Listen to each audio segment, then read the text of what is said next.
A lot of people wanted to know more about how this film came into being, so I'm going to try to answer the most often asked questions and a couple of others with the help of the very poor documentation I made while working on the film. A little bit about the concept.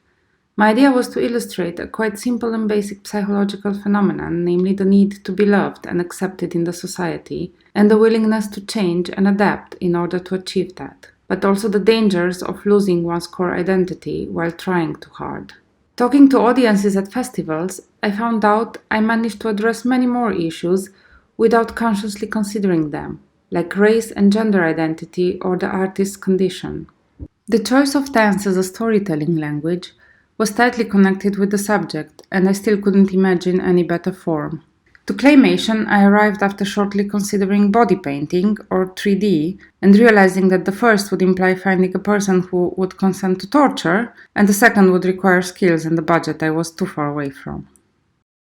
I started with the characters. There's actually only one character that goes through several transformations, but to keep it simple, let's say there are four. The designs came to me quite intuitively. I only made 1 or 2 pages of drawings for each, and only afterwards I realized they are actually archetypes. There were slight changes in the proportions in the end that were required by the movements and armatures and the balance of the puppets. The storyboarding went also pretty smooth and straight ahead, and stayed the same from the first pitch in the university till the end of production.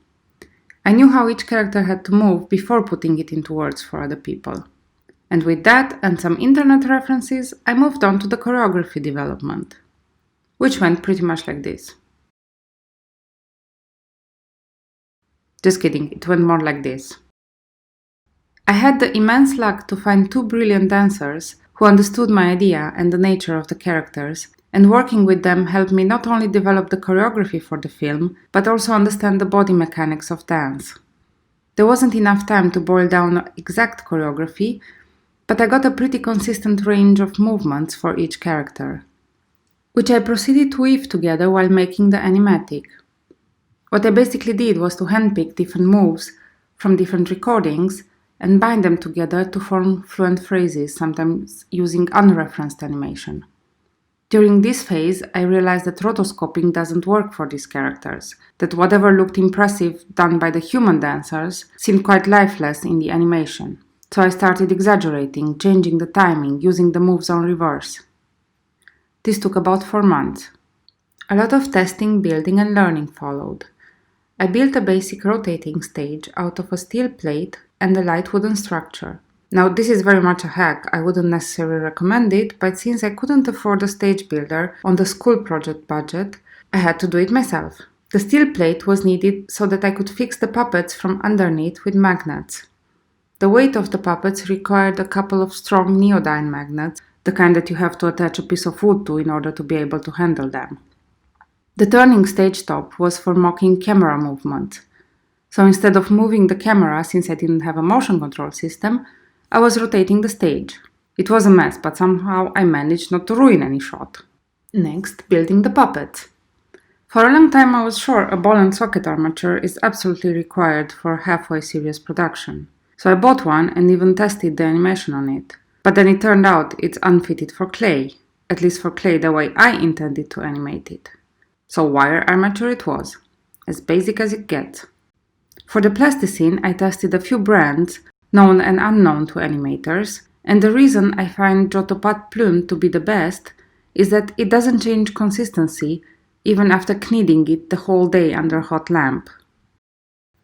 The lighting setup was pretty simple. A spotlight from above, a soft box on one side, and a reflective panel on the other side. It got more complicated in the end, and there's Florian, the cameraman who helped me with the lights. He knows what he did there. I used a modest but good camera, a Canon 750D, and to make everything unnecessarily complicated, I shot in stereo 3D. The school had bought years before this slider, and everybody, including myself, thought it was a very good idea to try it on my project. The stereo also complicated the post-production, and of course I had to do it myself, and I don't want to do it again. This was probably the most difficult, but also the most fun part. The more confident I got with the technique, the more I dared going aside and above the animatic. It took about 10 months to animate, and I cannot give you an estimate of seconds per day, but I remember that the lowest was 6 frames. There was a part that was extremely hard to sculpt and animate. One thing that got a lot of interest was the surface of the puppets. Well, I knew it's impossible to hide where a puppet has been touched, so I touched all the camera-facing surface all the time. I also used slightly different shades of clay combined to give it this painting effect. You've all probably remarked the exquisite music this film has. I cannot get tired of thanking Dasha for the amazing work she did. Also, the sound design and mixing, the color and depth grading, and the DCI transfer was done with great professionality, and I'm grateful to everyone that contributed to my project.